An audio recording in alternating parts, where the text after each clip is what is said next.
Pada akhir zaman kita meningkatkan pelayanan kita. Tidak bisa biasa-biasa saja, saudara. Tidak bisa. Tingkatkan pelayanan kita. Ya. Supaya kita layani jiwa-jiwa itu sepenuhnya. Ya. Sehingga mereka betul-betul menerima kuasa Tuhan dalam hidupnya. Kalau dia sakit, doakan sampai pertolongan Tuhan jadi kepadanya. Kalau dia terikat, doakan sampai dia bebas. Amin. Jangan asal siap saja, jangan. Kasih Tuhan harus memenuhkan saudara. Segala pelayanan harus saudara laksanakan dengan kasih Tuhan. Dan dengan kekuatan yang dianugerahkan Tuhan kepada saudara. Jangan seorang pun bersandar kepada kekuatannya sendiri. Tapi dia bersandar pada kuat kuasa Roh Kudus yang melengkapi dia untuk mengerjakan pekerjaan Tuhan. Amin. Dan Tuhan akan meneguhkan pelayanan saudara dengan kesembuhan, dengan kebebasan, dengan jiwa-jiwa yang selamat, jiwa-jiwa yang berubah. Dan yang kemudian perlu diteguhkan terus, sehingga pengikutan jiwa-jiwa tersebut, termasuk juga pengikutan saudara sekalian, ya, tidak lagi bergantung atas berkat-berkat Tuhan. Itu dangkal sekali. Saya mau mengikut Tuhan kalau saya diberkati Tuhan. Saya mau mengikut Tuhan karena saya sudah sembuh daripada penyakit saya. Saya mau diberkati Tuhan karena bisnis saya diberkati Tuhan. Saudaraku, bukan itu dasar mengikut Tuhan, bukan. Ya, berkat Tuhan yang Tuhan berikan kepada kita di dunia ini hanya sementara. Kesembuhan pun hanya sementara. Ya, hanya sementara. Ya. Mata kita harus kita tujukan kepada hal-hal yang kekal. Amin. Ya, pandang kepada hal-hal yang kekal. Saudara, kalau dalam mengikut Tuhan kita hanya berharap akan perkara-perkara di dunia ini saja, maka kitalah orang yang paling malang, firman Tuhan berkata. Itu 1 Korintus 15 ayat 19 kalau saya tidak salah. Saudaraku, yaitu yang menginginkan, ya, barang-barang materi dunia ini supaya saya mengikut Tuhan, supaya saya keberkatan, ya. Saya mengikut Tuhan supaya saya sembuh, ya. Saya mengikut Tuhan, ya, karena memang sudah nggak tahan lagi serangan-serangan setan, ya. Kalau dia perlu dibebaskan. Kalau sekedar itu aja tujuan kita, saudaraku, kita adalah orang yang paling malang di dalam dunia ini. Amin. Oleh sebab itu tujukan pandangan kita kepada pahala-pahala yang kekal yang sudah menanti kita. Pada akhir zaman itu saja yang bisa memegang saudara teguh dalam Tuhan. Ya, karena goncangan akan bertambah hebat pada akhir zaman ini, saudaraku. Kalau pandangan kita hanya sekedar, saudaraku, di dunia ini saja, saudara, kita akan gugur daripada iman. Dan firman Tuhan sudah memperingatkan lebih dahulu, pada akhir zaman akan banyak orang-orang pilihan yang jatuh daripada iman. Hendaklah mata kita, mata rohani kita, memandang kepada hal-hal yang kekal. Paulus berkata, aku mengarahkan diriku ke hadapan kepada panggilan Tuhan, mahkota kemuliaan yang sudah tersedia bagiku. Dan tidak ada yang dapat memisahkan dia dengan kasih Kristus. Amin. Haleluya, saudara. Nah, puji Tuhan. Jadi, saudaraku, doakan terus juga walaupun saudara sudah berdoa buat KKR kita tanggal 18, 19, 20 dan kebaktian tanggal 21. Saudara, maunya inilah saatnya, saudaraku, kebangunan rohani bagi tanah Batak. Amin. Sudah cukup lama lah waktunya tanah Batak ini masih dalam kegelapan. Saudara, kita akan kabarkan Injil yang tegas, saudaraku, yang bisa menerima, yang bisa mengakibatkan banyak tantangan, ya. Karena kita akan ajak dia bertobat dengan sungguh-sungguh, meninggalkan semua kegelapan. Kalau mau mengikut Tuhan harus bertobat sungguh-sungguh. Tidak bisa mengikut Tuhan tapi terus mengikut dosa, tidak bisa. Amin, saudara. Semua kita mengerti hal ini. Harus ditinggalkan kalau kita mau mengikut Tuhan sungguh-sungguh. Kalau kita mau beroleh hidup yang kekal, harus ada ditinggalkan, saudara. Dan jangan kembali lagi kepada yang ditinggalkan itu, kegelapan kah itu, dosa kah itu, penyembahan berhala kah itu, kehendak daging kah itu, hawa nafsu kah itu, saudaraku. Itu semua ditinggalkan, tetap ditinggalkan. Jangan kembali lagi kepada yang lama. Amin. Ya, suku Batak mengerti hal tersebut.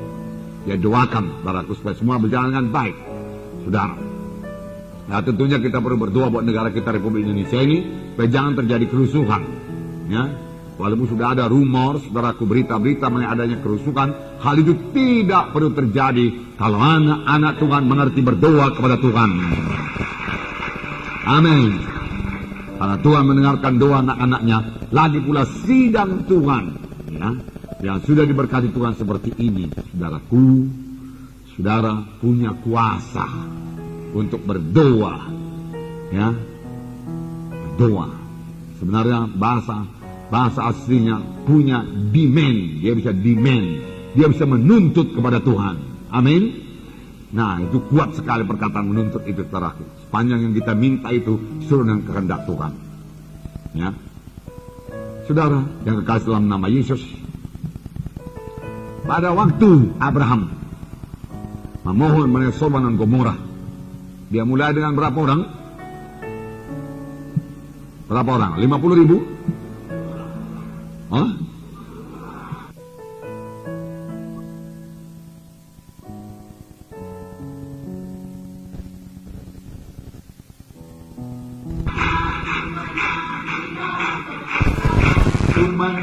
Ku menang atas segala setan. Haleluya, haleluya, ku menang. Haleluya, dia bangkit. Haleluya, dia hidup. Haleluya, dia naik. Roh Kudus turun. Amin. Itu tepuk tangan yang meriah buat Tuhan Yesus.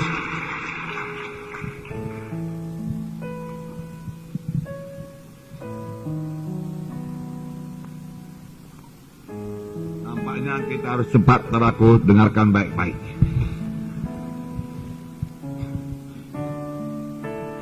Saudara, kita perlu kuat dan teguh pada akhir zaman.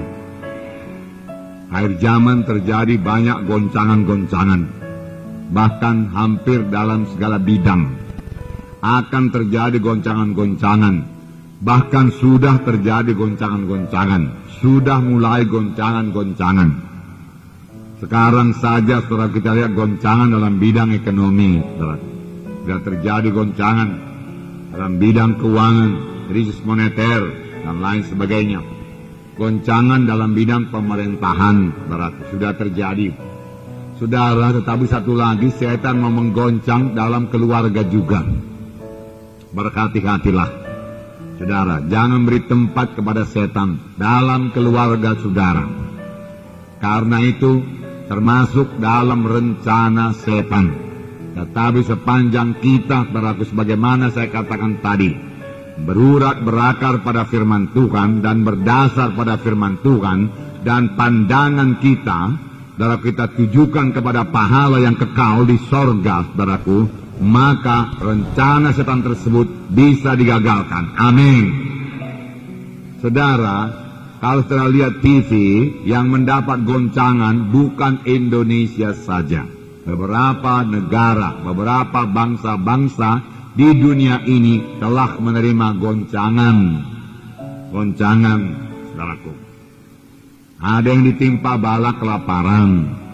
Saudara, kita lihat juga, saudaraku, beberapa negara bahkan sekarang ini ditimpa bala kelaparan. Beberapa negara lagi, saudaraku, ditimpa, saudaraku, bahaya banjir. Bahkan Cina yang begitu besar, saudaraku, ya, ditimpa banjir. Yang Sungai Kuning itu meluap. Dan saudara lihat 240 juta jiwa, saudaraku, mengalami kesusahan, mengalami akibat daripada banjir tersebut.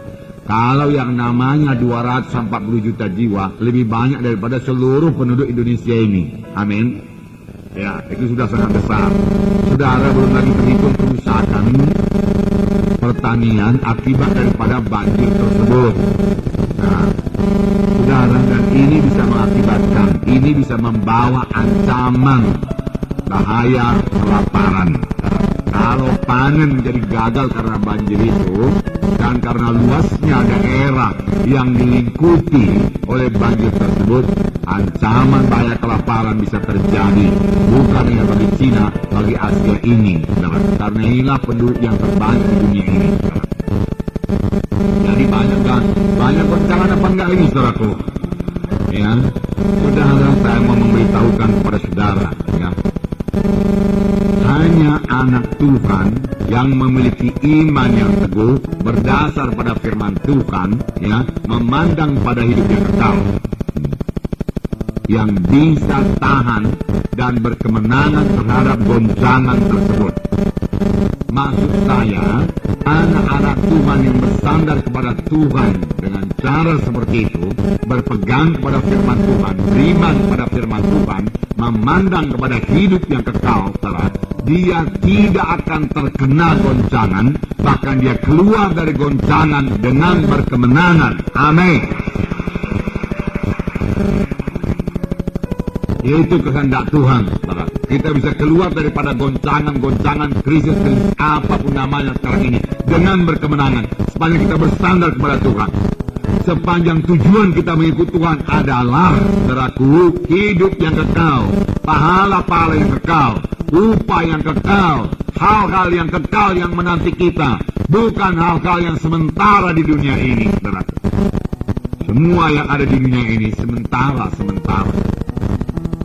Kalau kita dasarkan, saudaraku, pengikutan kita kepada Tuhan atas berkat-berkat Tuhan, saudara, kita akan kena goncang dan jatuh, saudaraku. Misalnya saja, saudaraku, ya, sekarang ini berlihat, oke, seorang berkata, saya diberkati Tuhan, banyak uang saya, uang rupiah tadinya, sudah nilai rupiah merosot, saudaraku, inflasi, saudaraku, melangit, saudaraku, keadaan ekonomi mengalami resesi, saudara, ya. Nah, bukan hanya Indonesia saja, saudara. Makanya saya katakan ini akhir zaman. Sebelum krisis moneter Indonesia, saudara, di Thailand sudah mendevaluasi mata uangnya, saudara. Jadi ini, saudaraku, beberapa negara kena, saudaraku. Dahulu, saudaraku, ya. Apalagi saya masih SMA begitu, saudaraku. Kalau dibilang bank itu saya percaya betul, saudaraku. Saya pikir bagaimanapun bank itu mestilah membayar, mesti ada uangnya, cukup. Saya pikir-pikir ini uang di bank ini sangat luar biasa banyaknya. Nyatanya, saudaraku, banyak orang sekarang krisis kepercayaan kepada bank juga. Tidak percaya lagi kepada bank, saudaraku. Sistem keamanan merosot, saudaraku, sehingga banyak orang ketakutan, khawatir. Saudara, takut dan khawatir ini akan bertambah-tambah menjelang kedatangan Tuhan Yesus kedua kali. Saya percaya penuh, saudaraku, apa yang dikatakan firman Tuhan, bahwa akhir zaman, yaitu kedatangan Tuhan Yesus kedua kali, sudah diambang pintu, saudaraku. Amin. Haleluya, saudaraku. Nah, bisa-bisa saja, saudaraku, sistem pendidikan kita yang ada sekarang ini juga dirubah, saudaraku, menjadi lebih antikristus. Saudara, satu-satunya mata pelajaran yang tidak dipelajari sekarang di sekolah-sekolah Amerika yaitu Alkitab. Saudaraku, semua bisa dipelajari di sana, saudaraku. Dan siswa-siswa dilarang bawa Alkitab ke sekolah, saudaraku. Betapa bisa jadi satu negara Kristen, satu negara yang kita anggap Kristen bisa berbuat demikian, saudaraku.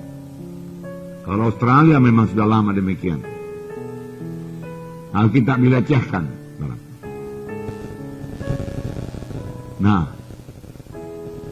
akan terjadi goncangan dalam pendidikan juga, saudara. Apa yang kita perbuat, saudara? Ya, jangan bergantung kepada barang-barang dunia ini. Jangan bergantung kepada segala sesuatu yang bisa diberikan dunia ini kepada kita. Ya, jangan bergantung kepada daya tarik dunia ini. Kita akan melihat satu contoh, saudara, yaitu dalam Kisah Rasul pasal 7. Ayat 20 sampai 22. Kisah 7 ayat 20 sampai 22.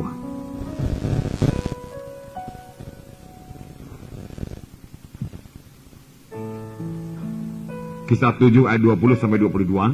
Saya bacakan pada saudara. Pada waktu itulah Musa lahir. Dan ia elok di mata Allah. 3 bulan lamanya ia diasuh di rumah ayahnya. Lalu ia dibuang. Tetapi putri Firaun memungutnya dan menyuruh mengasuhnya seperti anaknya sendiri. Dan Musa dididik dalam segala hikmat orang Mesir. Dan ia berkuasa dalam perkataan dan perbuatannya. Semua kita tahu cerita Musa. Ya. Musa lahir pada masa yang sangat sulit bagi bangsa Israel. Bangsa Israel pada waktu itu diperhamba di Mesir.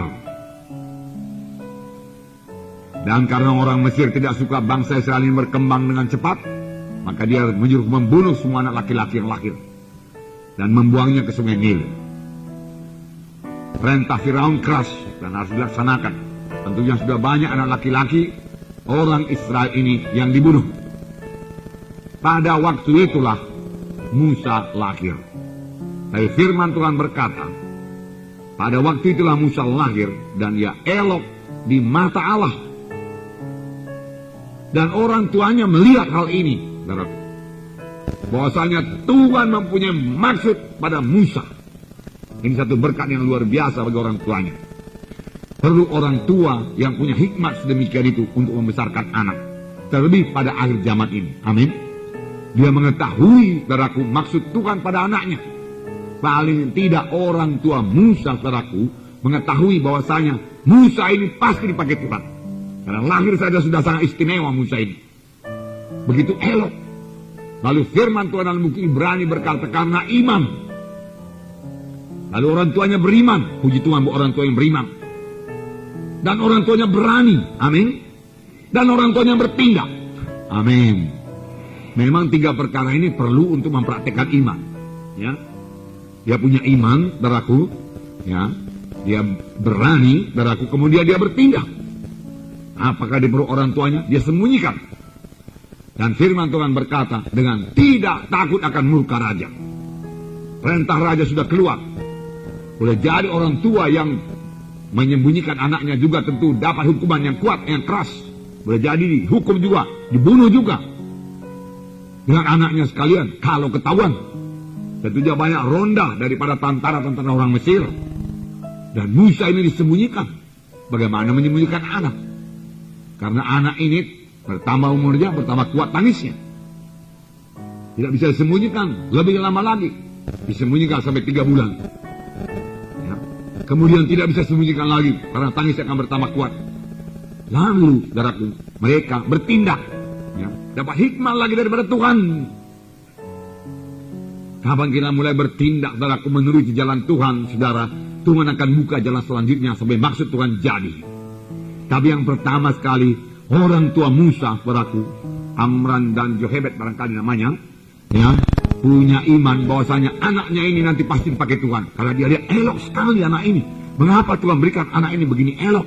Tentu Tuhan mau memakai anak ini. Oleh sebab itu saya tidak mau anak ini dibunuh. Saya tidak takut akan murka raja.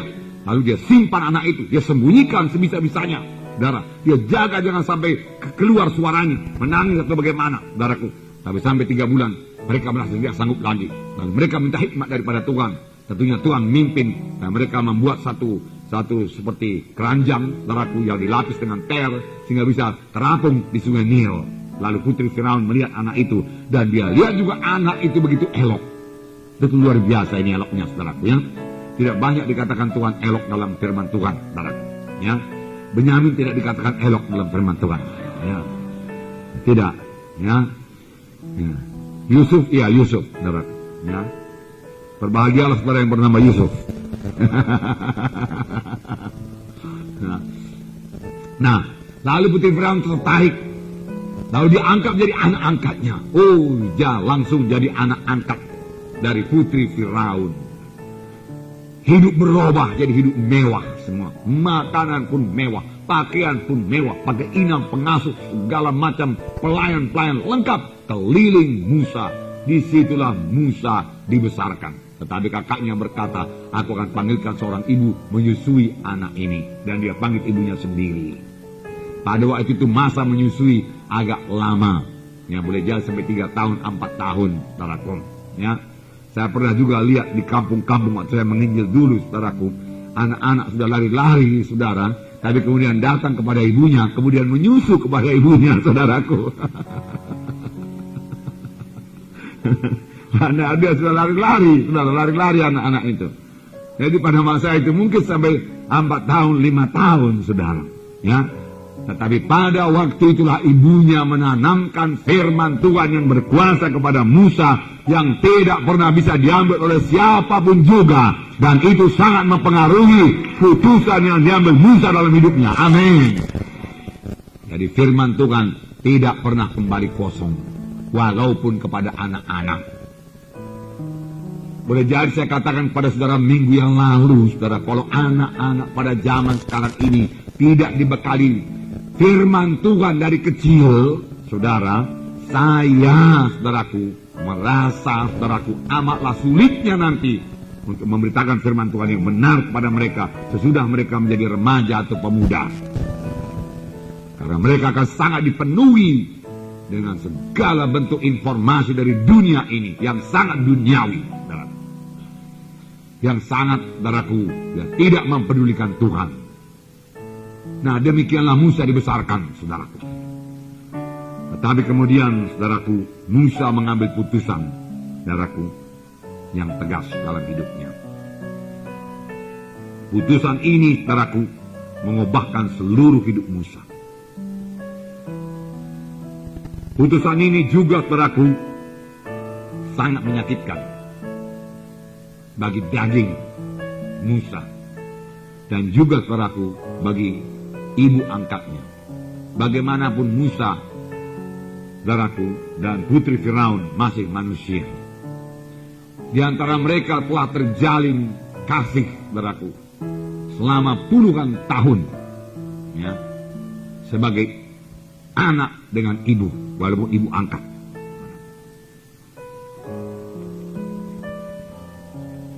Persekutuan, ya, persahabatan paling tidak, saudaraku. Persekutuan antara ibu dengan anak telah terjalin selama tahun-tahun itu. Tentunya Musa juga sangat fasih berbahasa Mesir dan mengenal semua, saudaraku, adat istiadat Mesir, karena disitulah dia dibesarkan. Bahkan firman Tuhan tadi berkata, dan Musa dididik dalam segala hikmat orang Mesir, dan dia berkuasa dalam perkataan dan perbuatannya. Jadi Musa, saudaraku, sudah disekolahkan di sekolah Mesir, berjaya sekolah istimewa dengan guru-guru istimewa tinggi, juga dikatakan dia berkuasa dengan perkataannya dan dia berkuasa dengan perbuatannya.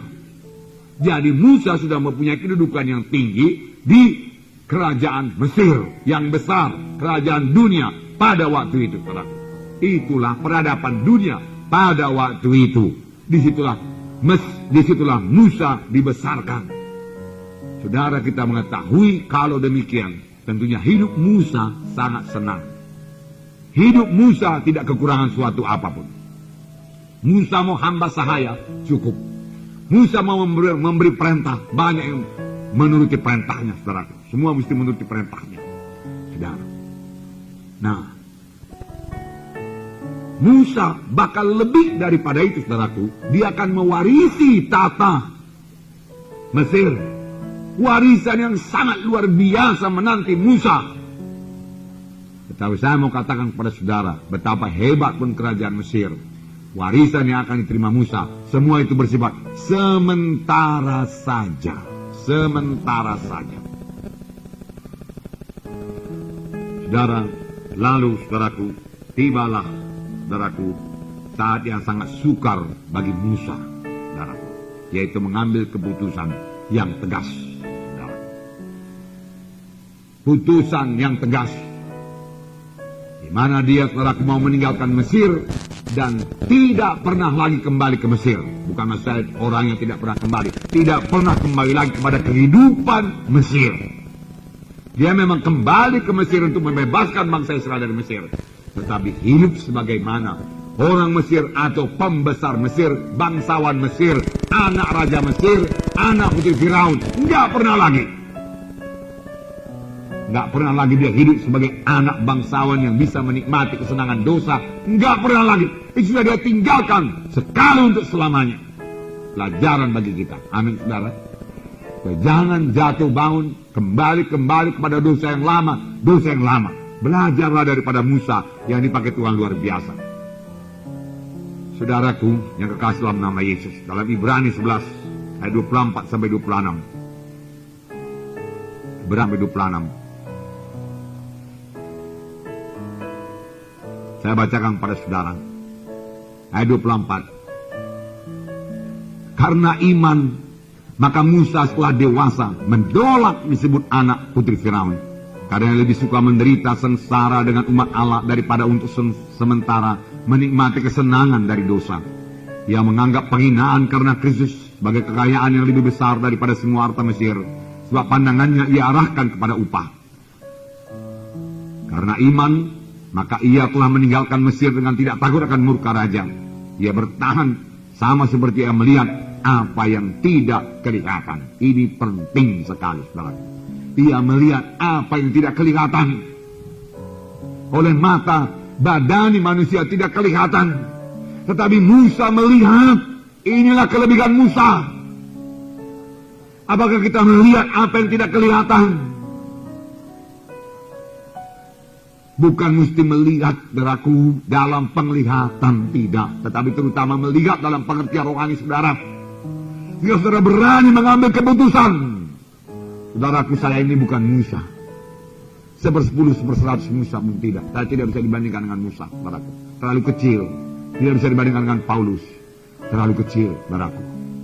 Tetapi saya juga melihat apa yang tidak kelihatan oleh kebanyakan teman-teman sebaya saya. Waktu saya mengambil putusan meninggalkan semua, saudaraku, apa yang saya kejar dari dahulu di dunia ini, untuk sampai kepada panggilan Tuhan, untuk mencapai hidup yang kekal. Saudaraku, saya bersyukur buat pengertian yang demikian yang diberikan Tuhan. Ya, saya berani mengambil langkah yang pasti, meninggalkan semuanya. Yang sebenarnya walaupun itu pun tidak hanya dilarang Tuhan, saudara. Boleh jadi itu hanya merupakan beban sajanya, saudaraku. Yang bisanya saya ambil pun, saudara, tetapi tidak menjadi prioritas yang utama. Tetapi saya kurang mengerti waktu itu. Saya pikir kalau sudah ikut Yesus, sudahlah. Semua perlu tinggalkan. Kuliah-kuliah perlu tinggalkan semua. Tak guna lagi di semua. Yang perlu hanya pekabaran Injil. Yang perlu jiwa-jiwa selamat sampai kepada panggilan Tuhan. Karena saya memandang kepada panggilan Tuhan, saudaraku, upah yang menanti, hidup yang kekal. Amin, saudara. Melihat apa yang tidak kelihatan. Melihat apa yang tidak kelihatan. Musa mengambil keputusan. Dasarnya apa? Firman Tuhan yang diberikan ibunya. Bahwasanya engkau Musa memiliki Allah yang hidup. Bahwasanya sesudah dunia ini Musa ada hidup yang kekal yang disediakan Tuhan bagimu. Bahwasanya engkau bangsa pilihan Tuhan Musa, dan bangsa pilihan Tuhan itu berhamba sekarang di Mesir. Dan karena engkau begitu elok waktu engkau lahir, aku melihatnya, maka aku percaya Tuhan memakai engkau untuk membebaskan umat Tuhan daripada penjajahan Mesir.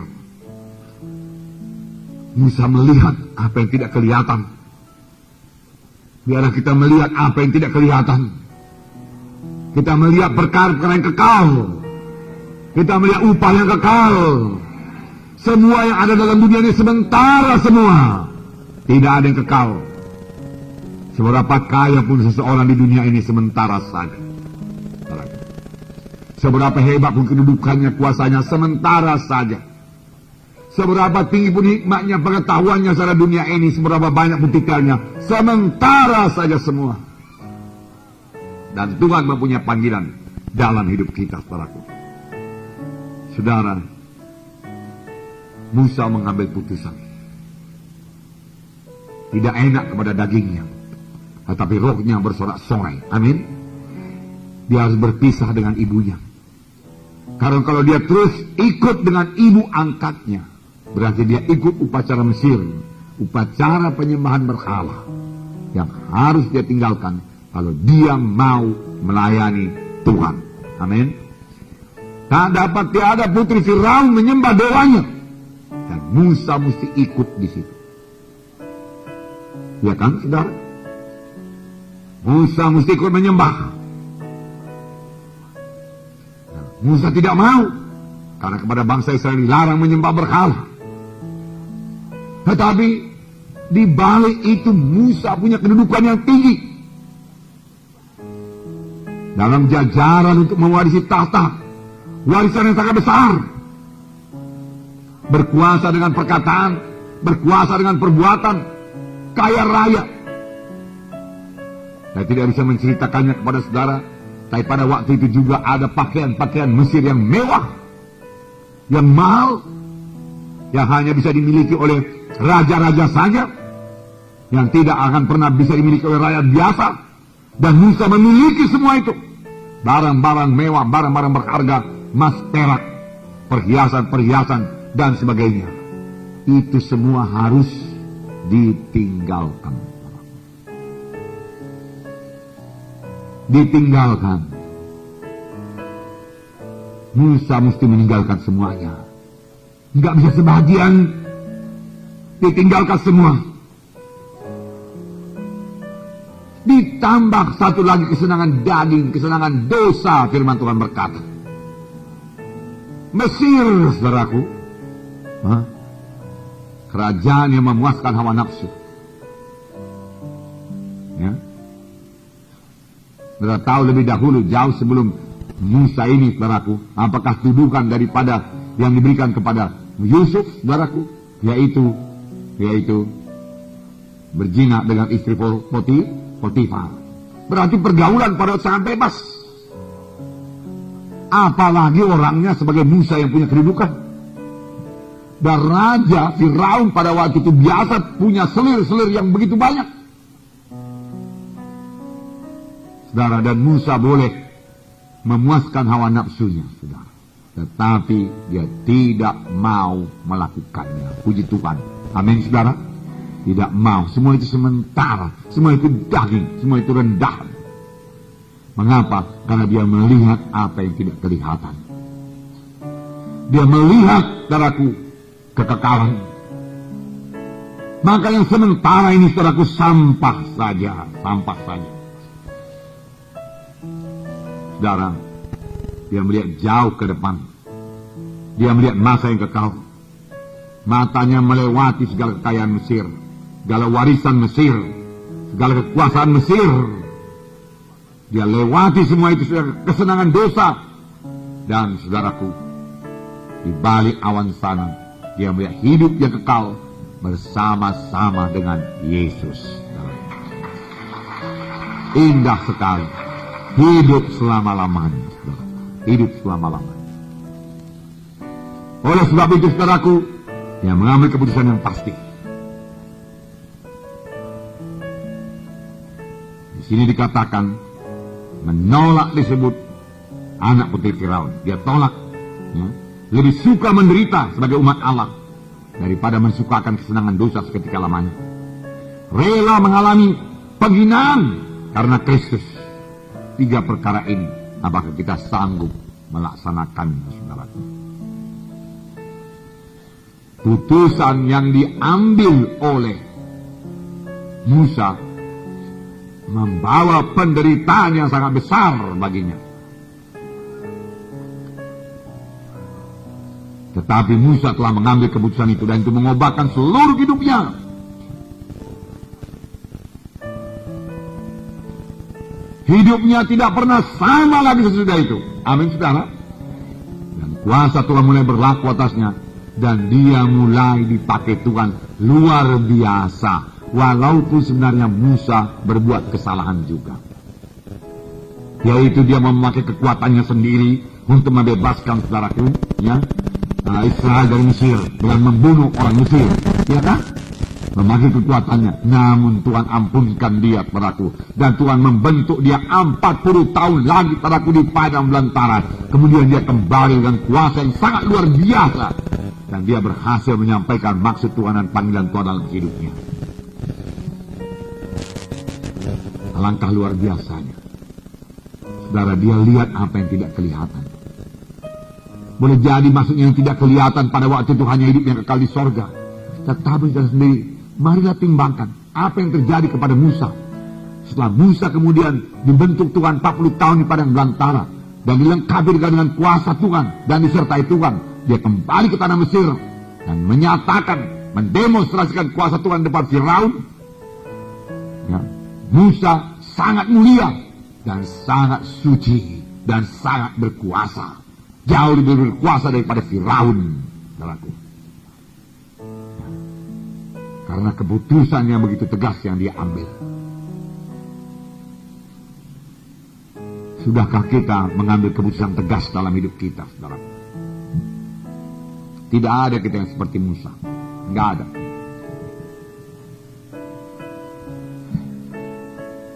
Kita lihat saja mulai dari lahirnya bagaimana. Paling elok. Elok di mata Tuhan. Elok di mata orang tuanya. Gagah, perkasa. Tidak biasa-biasa. Kebanyakan kita biasa-biasa. Amin, saudara? Ya. Syukur Tuhan rela memakai kita. Makanya harus kita hargakan sungguh-sungguh panggilan Tuhan ini, saudaraku. Ya. Tidak banyak istimewa kita, enggak banyak. Tidak banyak di antara kita juga memiliki suara yang istimewa sehingga dia bernyanyi orang pun bertobat. Tidak. Tidak banyak di antara kita ahli pidato yang begitu hebat. Seperti Soekarno dulu pun tidak ada. Nah, saudara, waktu Soekarno dulu pidato 3 jam orang menaruhkan telinganya di muka radio. Enggak ada TV waktu itu. 3 jam saudaraku gini dengar, saudaraku. Dia orator betul-betul. Nah, belum muncul nampaknya, saudara. Nah, tidak ada kita yang begitu dilengkapi dengan ilmu pengetahuan sehingga dikatakan berkuasa dengan perkataan dan perbuatan, dan Musa dilengkapi dengan segala pengetahuan Mesir. Enggak ada kita yang begitu tinggi pengetahuan kita, saudara, sebagaimana pengetahuan Musa. Enggak ada kita yang begitu berkuasa sebagaimana Musa berkuasa. Enggak ada kita yang begitu kaya yang mewarisi tata kerajaan dunia waktu itu. Tapi walaupun Musa memiliki semuanya itu dan sudah memiliki, bahkan sudah menikmatinya, saudara, dia mengambil keputusan tidak, bukan di situ tempatku. Mataku memandang pada hal yang kekal. Aku melihat apa yang tidak kelihatan. Aku melihat hidup yang kekal. Aku melihat upah di sorga. Aku melihat mulianya panggilan Tuhan. Tuhan mempunyai maksud dalam hidupku. Aku tidak mau gagal. Aku tidak mau gagal. Aku tolak. Aku tolak.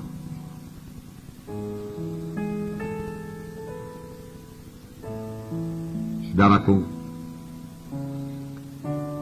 Musa menolak kedudukan yang tinggi, rela menjadi budak untuk sampai kepada panggilan Tuhan. Betul, saudara? Ya. Musa menolak kesenangan dosa, kesenangan Mesir, saudaraku, dan rela menderita. Berapa banyak di antara kita rela menderita untuk Tuhan? Walaupun barangkali tidak menderita, tapi sikap hati kita harus rela menderita. Amin. Nah, rela menderita. Tidak lagi menyombongkan diri. Dengan segala kekayaan, kedudukan yang dimiliki Musa, Musa dengan mudah menyombongkan diri.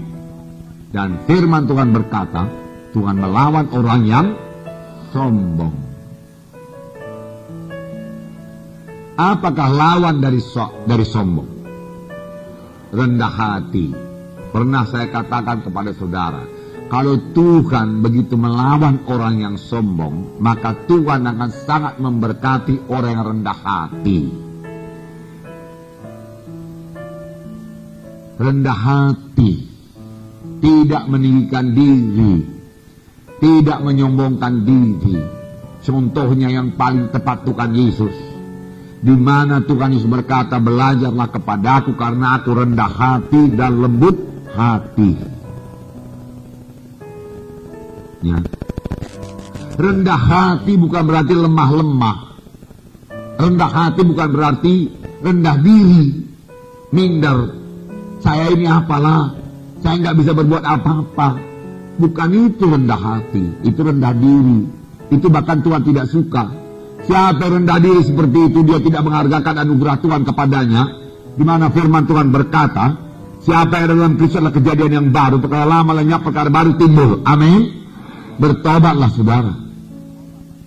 Kalau masih ada rendah diri seperti itu, saya ini apalah, saya tidak bisa bikin apa-apa. Ya. Itu bukan rendah hati, itu rendah diri.